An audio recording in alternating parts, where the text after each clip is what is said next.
I remember this was orientation week and I was sitting by myself eating lunch and I was on my phone and I got accepted into the TikTok creator fund. And I saw immediately that first day how much money that I made. It was around like $90 in a day just from my cat videos. And I just stared at my phone and I was like, how on earth? Like, how is this reality?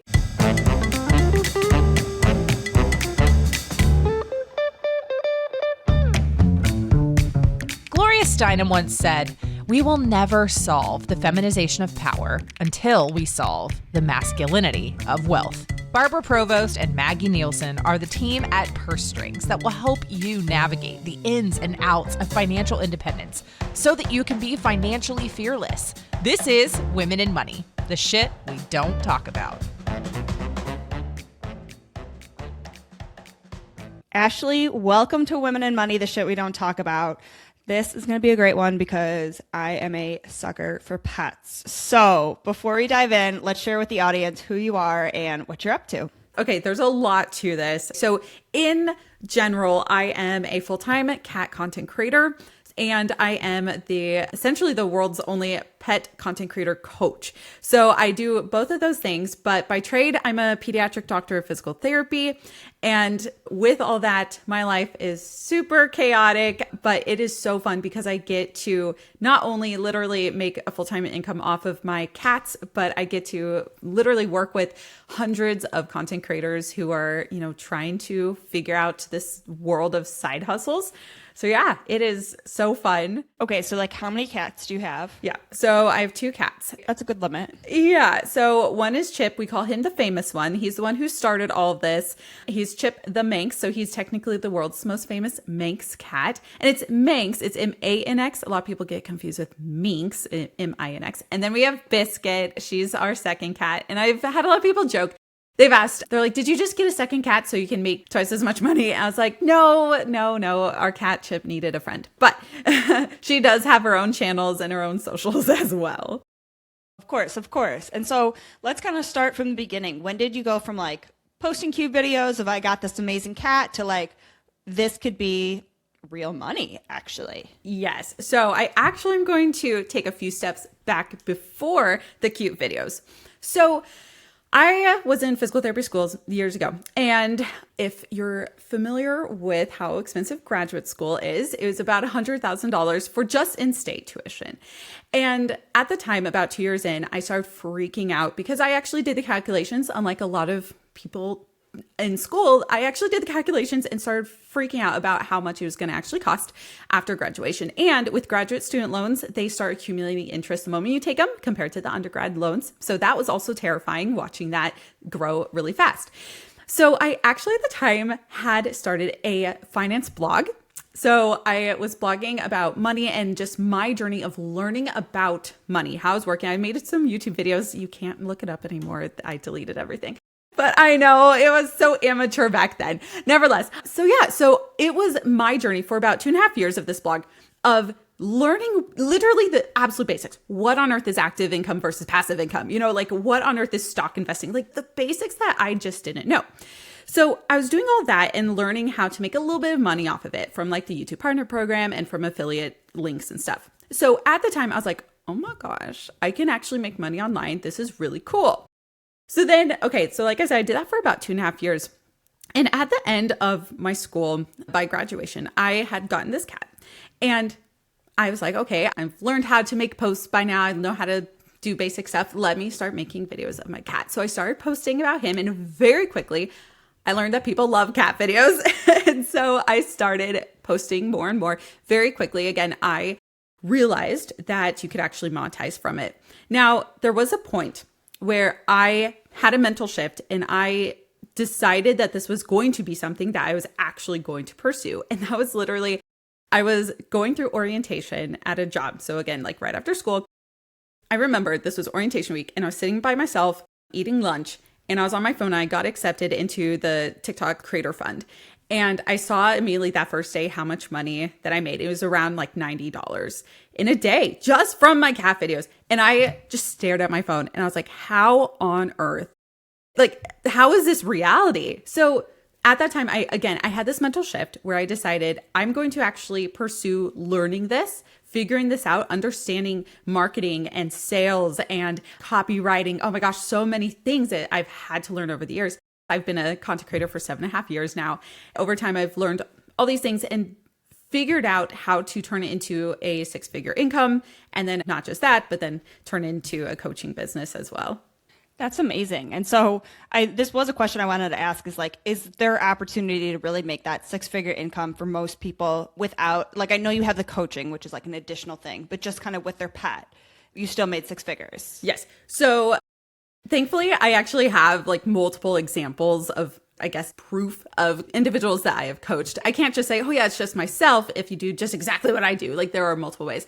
So the answer is yes, but also one thing I actually really appreciate about your podcast is you guys do talk about like the very real, like we're not sugarcoating stuff here. And I don't want to sugarcoat the reality of what it's like being a content creator, like a full-time content creator, because it's extremely hard. I would say what's most challenging about it is a lot of people get into it like I did with a full-time job, and you're trying to do it in the evenings and in the weekends. And the problem with content creating is it is a nonstop job. You cannot stop. In fact, one thing that I teach is that if you don't post for about 3 days, all of a sudden you are going to be demoted in the algorithm essentially. And so no matter what you have going on in life, you have to be proactive. You have to be scheduling content. You have to be learning. And the world of influencing is ever changing. Another thing I tell my clients is the reality that what you do today is going to be absolutely different in 6 months from now, like the way you target, the way the platform is. And that's just hard. So going back to your question of, is it really possible? Yes, you just have to be hyper strategic. So excellent example of a girl who told me, just recently, she actually is an Amazon influencer with pet products. So she has 2 cats. And what she has done is this is really cool how she does it. So she gets free samples on TikTok Shop of expensive pet products, such as automatic litter boxes, pet cages, things that cost hundreds of dollars.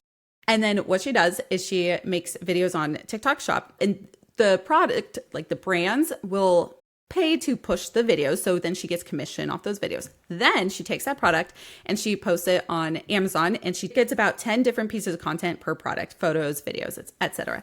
And through just those, she only has around like 12,000 followers, but through just those, she makes $10,000 to $12,000 a month. So that alone, it is wild. And then there's another girl who I've recently talked to, because she just we call them our wins. So we talk about our wins in our group coaching. And she recently talked about her win of, it was purely through brand deals. So without really getting into how all sponsored and brand deals work, what I advocate for is when you do have a lot more followers, to do longer term partnerships that are 3 to 6 months long versus doing just like one video here and there. And with those, I always structure them to be like a $10,000 plus package essentially. And she was so excited to be able to announce that she just hit 6 figures just doing a few of those $10,000 packages throughout the past year. And so is it reality? Again, yes, but it's not the reality for everyone, because if it was, everyone would be doing it. I know like everyone and their mother's trying to be a content creator, but not everyone is a 6-figure content creator by any means. And I appreciate like that transparency. I mean, you shared about how, you learned more marketing, you learned like copywriting, all the things. It's not just like, wow, I love this video, let's post it, and this pet product is going to reach out to me. Like, it's not A to B to B to C. Like, it's also not one income stream. Like, yes, it's influencing all at once, but it sounds like you've done TikTok Shop, which may be different, I'm not clear. Amazon, I know you have like Instagram, then there's YouTube. So it's like multiple streams that add up, but it's still like diversifying, like investing.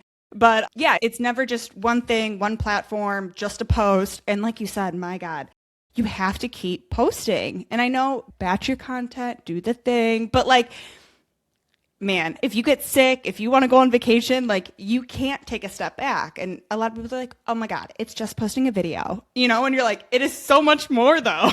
There truly is so much to it. There is. Yes. So a lot of times, and I get this very often, especially when people are like, do I actually need coaching? Or, oh, do I actually need to like take a course to learn this? And I'm like, okay, you definitely can spend 1 to 2 years figuring this out, learning it all. But through my lens of how much I've had to learn to get to the point to now where I can just watch a video and know exactly what to change, exactly what needs to be fixed, exactly your target audience, like all those things. It takes so much time because it's not just learning the platform, and it's not just creating the content, posting the content. You have to learn how the algorithm works, how your target audience works. You have to think and learn so much of like the psychological basis of things compared to just the basic technical aspects of clicking the buttons, videotaping your pet, and posting it. You have to learn to keep up with it as well. Like you said, everything changes every 6 months. So you have to either have a coach who's paying attention to that, or you have to pay attention to that of like, ooh, we're changing from reels to carousels to longer videos to shorter videos to trending audios. Like who knows what, it's always something else. Yeah, there's actually right now a big shift happening so there was a big shift when we went from TikTok to Instagram, and now there's a big shift happening from Instagram over to YouTube. I'm seeing this with brands collaborations. I'm seeing this with creators talking about their frustration with meta platforms. So yeah, it's never ending. It is never ending. And that's hard because a lot of times what happens is you spend all this time learning. You're experimenting, you're trial and error. And then you finally think you figured it out. And then all of a sudden things are shifting on you again, which again, it's one of those realities of like, do you have the mental and emotional capacity to take on this side hustle where you can't just like almost like hit repeat and just be able to, keep getting, say, the passive income or something. Like you actually have to actively be involved in it constantly. Yeah, it's really crazy. And so were you like recommend kind of chasing just best videos to go viral, or like is there more of a method to the madness that like, slow and consistent is better? What are you seeing out there? I've learned after actually myself going through like different coaching programs and courses, I've learned that my niche is just different. So I will just share about my experience. And so when it comes to the pet niche, posting about our dogs and cats and birds and turtles and stuff, it is actually a very emotional and relational niche. So it's not just about, people posting about their fitness stuff or their health stuff and their cooking videos. Like ours is just about creating an emotional connection with your audience and storytelling, being able to get someone to actually not only emotionally connect with you, but think about your channel and share your channel and actually be invested into your story is the biggest skill that anyone can learn or try to figure out when it comes to being a content creator. Because nowadays, people just want to feel good. We're actually entering into what is being termed the cozy content phase or the cozy content era, where as content creators and influencers, we unfortunately actually need to shift away from highly edited content, very structured, voiceover, content, and actually shift into very hyper authentic content, original audio. And that's the type of content that's actually right now doing better than the like heavily edited content. So the days of hyper virality of what I would call like 2020 to 2023 are behind us. So nowadays and especially like this is literally what Meta has even just put out and told us, and what YouTube has told us too, is that virality is an entirely different game now. It is about your channel engagement. So thankfully, I do have examples of pet content creators who do this. They're not huge content creators. Like I would call them like a 10,000 to 40,000 follower range. And yet they have insane engagement with their viewers versus honestly, my channel, one of my channels that has like 125,000 followers, unfortunately, because he's been around for so long and a lot of my chunks of followers, they are gone. They're not engaged. So when it comes to like chasing viral trends, that is behind us. Those days are over.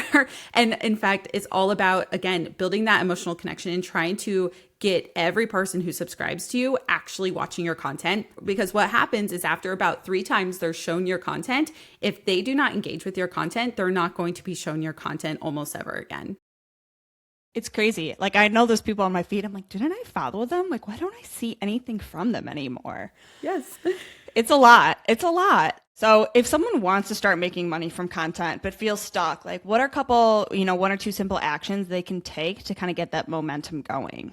Being in the space of influencing, there are so many ways to make money, and it gets extremely exciting, but extremely overwhelming when you try to figure out where to start. And I'm going to actually split this into two different categories of your active income opportunities and your passive income opportunities, because again, totally different avenues and totally different outcomes. So your biggest active income opportunity is through brand collaborations and sponsorships. This is not just obviously in the pet niche, but this is, across any influencer niche.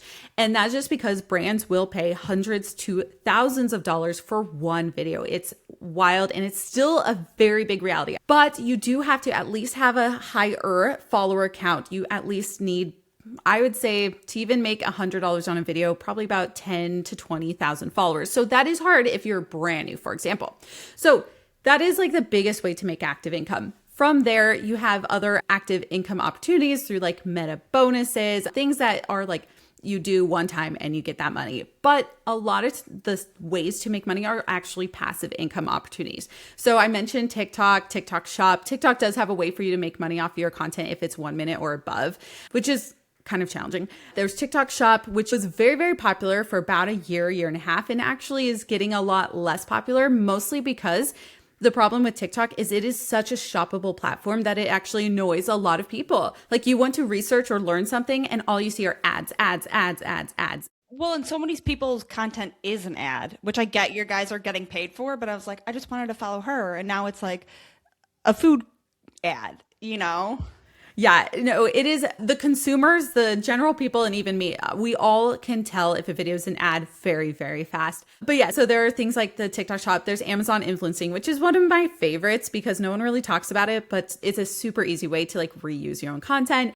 From there, one thing that I actually remind a lot of people is that when you as a consumer see those videos that are like hyper viral, like on Instagram, let's say it has 1 million views, the content creator is actually not making money off of that, which is crazy because I think we're conditioned to think from like 10 years ago where if a video went viral, they would make, say thousands and thousands of dollars. Then there's a YouTube Partner Program, which of any of the passive income opportunities is my favorite because it is more predictable and it's been around the longest. So you know that you can predict in the future that you'll be able to earn that money. But yeah, so those are kind of, I'd say like the biggest ways to make money and where people would start. I right now am a huge proponent, like just right now, since we are shifting from Instagram to YouTube, I'm the biggest proponent for being a YouTube content creator and making money through the YouTube Partner Program and doing brand deals over there. If, again, someone were interested in actually getting into this and trying to make money off of it. I've heard a lot of great things about YouTube, and I think people like that it's not connected to the Meta platform. They've also been around for a while, so I feel like they've got most of their things down pat, like their processes and stuff like that. But I see so many people who get a pet and want to start making videos, and sometimes those pets no longer are puppies and they might stop, but like to have something that pays just to cover your pet bills can be amazing. Like dogs, oh my God, they eat something and you're like, oh, that's a $2,000 surgery right there, So I'm like, God, even if you could just pay for your own bills, that would be amazing. I essentially guarantee people that if they at least follow the process, which I can definitely give a little bit of a tidbit of how not to start a pet channel. Yeah, give us what not to do. I can essentially guarantee that not only would it at least just pay for those bills, but it will pay for their food, maybe their litter, like at least maintaining. And some people are like, no, I want to like go part-time. I want to go full-time doing this. And again, we can definitely like go into the realities of what that can look like and timelines and all that because I've seen it. But I did mention just a little bit ago. So if you want, I can go into like the things, like if anyone were actually interested in becoming a pet content creator, like what not to do. Like what not to do, because there is something that I continue to see people do over and over and over again that just, I don't know, it just kills me. Let's hear it. Come on. Okay, so there is like a community. And again, all I have is my experience with the pet niche. So I don't know if this exists outside my niche, but it is very prevalent within the pet niche. So first off, the majority of people who I have found who become pet content creators are actually this like, let's say 30 to 50-year-old crowd.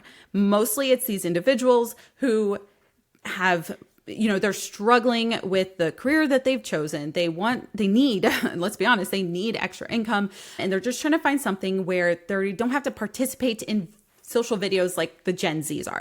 I was going to say, that's the generation that does not want to show their face. They think it's cringe.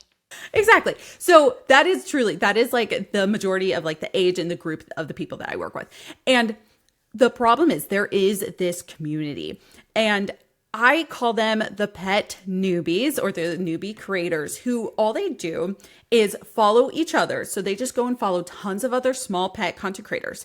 And then what they see is each other's content. So what I always tell people is, if you're going to start one of these new channels, the first thing you do is just go and follow the people you are inspired to be, or you aspire to be. And that way, on your own feed, Instagram will feed you, or TikTok, whatever. It will start feeding you the best content from those creators. And then you will start seeing what works really, really well for the people who know how to do it well.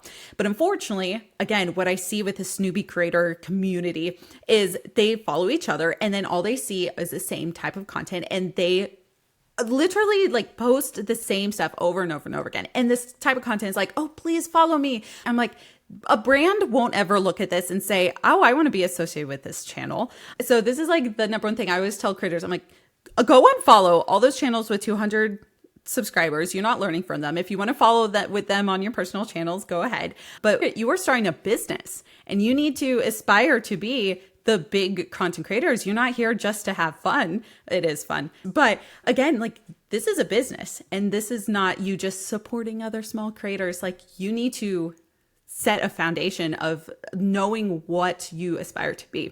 So that's just like my first little tip, because I see it all the time. I mean, it's like any business. If you want to be a millionaire, you got to play in the realm of people who are millionaires. You can't be in the small business networking group where everyone's earning, $100,000 a year. Like, you've got to play up. I can definitely see that, like, on my feed, or I've seen those go around where I get all boats rise together, but it's also like, we got to get some tips from the big guy. Right. And I guess one thing that has helped me when it comes to giving that type of advice is I have personally talked to a handful of like marketing. They're like the third-party marketing individuals who like work for brands. Anyway, and so I've personally asked them, because it actually is common, just FYI of how this works. So when you do collaborate with a big brand, such as like I have with Amazon, PetSmart, and brands like that, they work with a third party. Like, they don't just use their in-house marketing. They work with a third-party marketing agency and usually do like a Zoom with them to know that, it's a legitimate thing. I straight up ask them now every single time. I say, how did you find my channel? Why did you decide on my channel? And how do you vet other channels? And I have heard over and over and over again, the biggest things that brands care about looking for is good storytelling. So that understandably is good engagement. You're showcasing the relationship between like human and pet. And they do not like, and I've heard this thankfully, and I say thankfully so many times because I educate people, like, don't do this, but they do not like those types of videos that tries to call out, please subscribe, kind of throwaway content where you just make something and just to post it. They just really want intentional storytelling, intentional content on your channel. It looks a little desperate. It does. It does. And I completely understand it. Like, there have been phases in my life where, whether it's when I had my daughter or when moving, where I'm like, I don't have time to create content. I can't. It's 9 p.m. and I'm sitting in bed and, oh my gosh, I have to create a video today. And I've been there. Like, I completely understand. But when it comes to like looking desperate to please subscribe and stuff, it is just a whole nother type of category of content that I just never advocate for. And it's kind of that learning curve of like, they always say like, have a call to action, and so you're like, great, that's my call to action. You know what I mean? Like, I get the learning curve because there's so much noise around how to be a content creator and different coaching programs for either different niches or whatever it may be. And so how did you translate then from, great, my content's going well, I should maybe teach others how to do this as well too? Okay, so this was about 2 years into Chips's channel. And at that point, I had experimented with enough of diverse monetization opportunities. I was making enough to actually go part-time in my job at the time. And I was like, yeah, it was a huge milestone. I almost had a ton of guilt. Like, I felt a lot of guilt going down part-time just because like I had to convince my husband that this could last a while that, it was worthwhile. Nevertheless. So yes, there was a point where I was like, okay, I have enough income predictably every month coming in. But I had gone through both coaching and courses trying to learn the nuances of how to grow bigger, how to make this a big legitimate thing. But there were no resources for pet content creators. And I knew, I tried a lot of the different methods, strategies that I learned on YouTube. They're like how to blow up overnight and all those things. I watched countless videos. I tried, but there was a lot that just didn't work for my niche. So I was like, okay, I have my experience from my blog where I learned a lot of graphic design and copywriting and sales and affiliate marketing. I learned all that. I even learned how to literally build website and all that stuff. I was like, why don't I translate that into a business, into a space, a niche that literally there's a hole that needs filled. So I started Petfluencer Secrets, and it by now has grown a lot, which is so exciting, but it still is a very, very small niche out there because it's like a person who, again, my target audience being more of that 30 to 50-year-old. But I have learned that, oh my gosh, there is that need.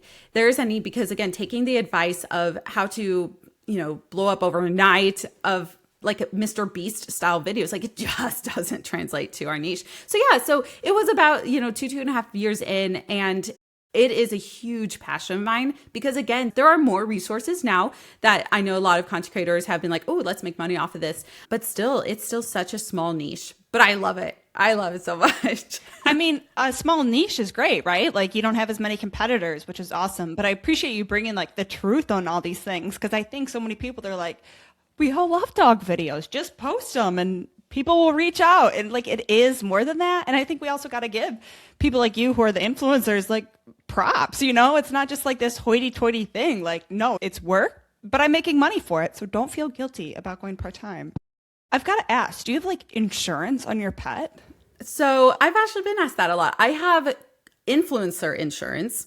Yes, there's a thing. In fact, I learned it was a thing when I got into my largest brand deal ever about 1.5 years ago. And on the contract, it said I needed influencer insurance. I said, what? I didn't know this existed, but there is influencer insurance where no, it does not cover my vet bills and my pet stuff, but it does make it so that if I post, let's say, controversial content, or I post content about a product that someone claims that they watched my video, they bought the product, and then it killed their dog or something, that they could not sue me, right? It's insurance against that.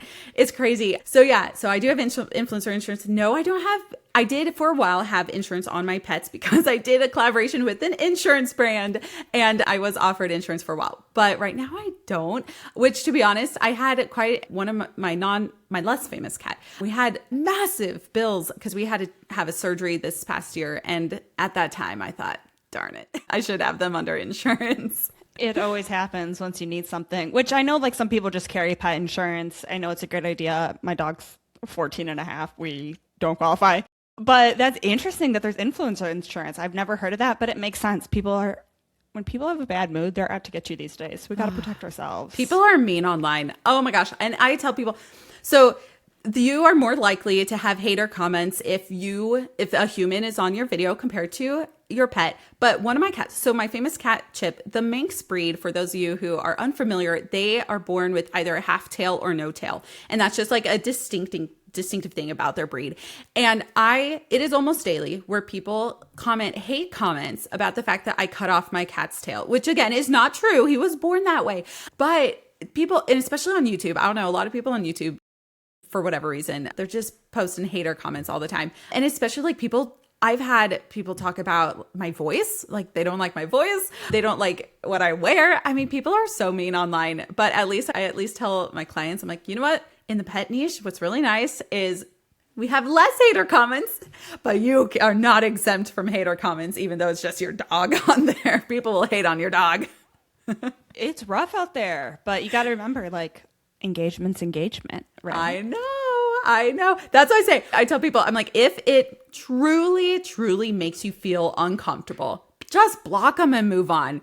But if they're saying something just a little bit mean, comment back. And I would say, always comment with a question, because that way they'll feel prompted to engage back. And then all of a sudden you have twice as many comments. So yeah, it's engagement, just may not feel too good. And so what I've done, thankfully at this point with my business, I've been able to hire a virtual assistant to manage a lot of my cat side of things, my cat businesses, whatever we want to call it. And so whenever there's hater comments, I just let her do it, and I don't have to take on that emotional mental toll of seeing negative comments anymore. It's so much better to outsource. Like anything that I don't like to do, it's like there's some weird emotional attachment, you know? But like if I was commenting back for you, I'd be like, okay, I could do that for Ashley and go stick up for her, you know? Like, but like if they were commenting on my voice, I'd be like, oh, well, okay then. Exactly. Yeah, for sure. This has been so much information. Is there anything that we haven't touched on that like you feel the audience needs to know about pet influencer secrets or just being an influencer at all? Yeah, so I do want to touch on just the reality of the income. So I know a lot of your audience is obviously like learning about money and trying to just try to make it through this world. And especially because we're women, like the way that we have to approach everything is just different. I just wanted to touch on the absolute reality of how much money you can make. And I definitely, again, don't want to sugarcoat it because yeah. So when it comes to being a content creator in general, and I've seen this cross platforms because I thankfully have actually had the opportunity to coach people outside of the pet niche. So I've seen it a little bit in other niches. You have to mentally prepare yourself for at least a minimum of 6 months to up to like 24 months of consistent effort before you can be able to go part-time on a job. 6 months is very, very unlikely. In fact, it still takes anywhere from about a year to a year and a half to even get into that YouTube partner program. There's one gal who thankfully she has like the record in my group coaching where she got it in 4 months, but still that's not going to pay your mortgage. I always say, if you want to be a content creator, don't bet on it being a full-time job. Almost like don't ever bet on it being a full-time job, just because again, the moment like I've experienced it being a full-time job, it can get extremely isolating. So because you're by yourself, no one can do it for you. So it's isolating. It is mentally challenging because again, even like negative comments and whatnot. And you have to just, before you get into it, brace yourself in knowing that this can be like an emotionally taxing thing, mentally taxing, and to be honest, really time consuming to where it's taking away from your precious weekends. Okay, I have a routine. On Saturday mornings, I wake up at 4 a.m.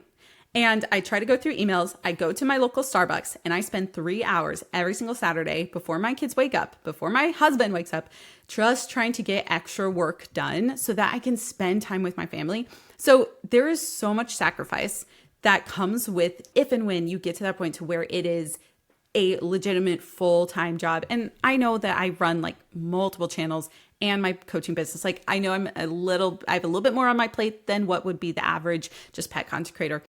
But there's a lot of sacrifice to it. And I think just a lot of people think that you can just start posting, start making money. And although there's a very, very small reality to that, the biggest reality is that you likely are unable to sustain. So a big problem that I tend to see are when people casually post and then all of a sudden they go viral, or all of a sudden they have content where their followers are skyrocketing and they're unable to sustain that. That's usually when people reach out to me. They're like, oh my gosh, I had a few videos go viral. This is so exciting. How do I make money off of this? But people's lifestyles, you have to know that you have to alter your lifestyle to be able to sustain this level of virality, this level of engagement, and the maintenance of your channel. And that's where I see, I don't know if you've heard, but the biggest statistic with longevity of content creators is that a solid half of content creators won't even make it past the first year of being a content creator, but then a huge chunk of even 50%, they won't even make it past the first 90 days because it's habit building, right? It's habit building. And that's where the, first 90 days comes from. And then after a year, just people realize that it is just unsustainable or not worth the time investment into it. I appreciate the transparency. There's so much online where you just do these two things and in 90 days, you're earning 6 figures or, all these things, which Man, they are great clickbait, but we have to be honest about it. And I think sometimes so many women are like, I mean, and men too, or just feel that shame of like, I'm doing something wrong. I'm not good enough. It's all on me. Where it's like, no. This is fake advertising. And it's not as like fluffy and effortless as it looks. Like the video is supposed to make you feel like that. Yes, but it didn't show Ashley at 4:00 in the morning at the Starbucks. Exactly. Yes, the Starbucks knows me very well. But I will say, even just to give like true transparency. Okay, so out of the multiple hundreds of people who I've had like true one-on-one work with, so this guy, he has had the best and highest success, and it took him 8 months, and he was able to make $80,000 through his dog. But he's like the one person who actually like had that like true viral wild success that people talk about in the ads and in those YouTube videos. Everyone else has been slow and steady wins the race. Everyone. And even my story, yes, I've had countless videos that get millions or tens of millions of views, but even that doesn't show, 7.5 years of all the stuff that I've gone through to get to where I'm at. A lot of people, when I say, oh yeah, I'm a full-time cat influencer and content coach, they're just like, how can I do that? I'm like, no, you can't. Like, do you want to invest 7 years of your life and all your weekends and every evening of your life into this for 7 years? I don't think you do. It doesn't sound much different from you going to grad school, committing that time to get your undergrad and your graduate degree to go get a job. Like, it's very in sync. There's no magic, quick win. True. Do this, you'll earn $100,000. Yep. Just hope that story of just one person actually was able to like make good money in a shorter period of time. Everyone else, it's slow and steady. And because most of it, you have to learn and trial and error and experiment over such a long period of time. And things are ever changing. It's frustrating. It's overwhelming. You're doing it in your evenings. Like, it just takes time. But I don't want to discourage anyone as well, because it is a super fun side hustle. Like, it is a very real reality for everyday people, because there's only been one person. So aside from this one other guy, because I'd say it's like 95% of the people I work with are women. But aside from another guy, everyone, like, their jobs are super traditional jobs. I mean, like teachers, and there's like all these like clerical workers, like people who just want to earn some extra money. And so it is an absolute reality. It just takes extreme intentionality. Yeah, I love that. And so are you still a physical therapist as well? So just because I spent $100,000 on it, I could not emotionally truly give it up. So I do work 2 mornings a week, and Okay. I do it purely out of passion and not out of like a need for income. And I did it at a clinic that's 4 minutes from my house. So yeah, so I do it as my way to get out of the house, socialize, and I love it. So yes, I do still do physical therapy, but again, it is by no means like because I need to, I guess. Yeah. No, I mean, it all comes together. And I mean, the other thing I like to remind people is like that $80,000, you're still paying taxes on too. So it's not just $80,000 in your pocket. That's 1099 work. That, oh my gosh. Say goodbye to a third of it. See, and yes. In fact, we talk about this a lot with my group coaching clients where they're like, oh my gosh, I just, landed $100 deal. I'm like, let's translate that. That's actually not $100. Or even those big ones, like $5,000 deals, $10,000 deals. Like, yeah, you have like the self-employment taxes here in the States. Like, it surprises many, many people. I heard a story from a friend who, this guy became a big YouTuber. So this was a local guy where I live. He became a big YouTuber last year and he made about $500,000 off of the YouTube Partner Program, which again, super cool, but spent all of his money. And then was just recently got his tax bill, and it has been quite a problem. But yeah, you almost think like when you receive this money, like into your PayPal account, like, oh my gosh, this is so exciting. Like, I'm $100 richer, but then you're like, I have to pay taxes. And that is a scary amount of money to have to just fork back away when you're not used to doing that. Yeah, when it's 1099 work and you go independent, that's your own insurance coming out of there. That's you're matching your own 401k, like all the things. And you're like, wow, maybe I'm not charging enough because there's no money left. Exactly. No, this has been great. And I appreciate, again, like that honesty, just so when people go out there and try it, because I'm not saying don't do it. I love your pet videos. Please produce them because I want to watch them. But it's hard work. And so we got to be honest about that, which is one of the reasons why I wanted to have this conversation. Is there's so much influencer, so much ways to make money out there. People want to know the quick ways. And so This is another opportunity. There's always different ways to do it. It's just what you're willing to do, the time you're willing to commit, what you enjoy to do. So, Ashley, after all of these adventures, what does financial freedom look like for you? Yep. So the biggest thing to me, because actually, if you remember, so I was writing a finance blog and I talked about financial freedom all the time.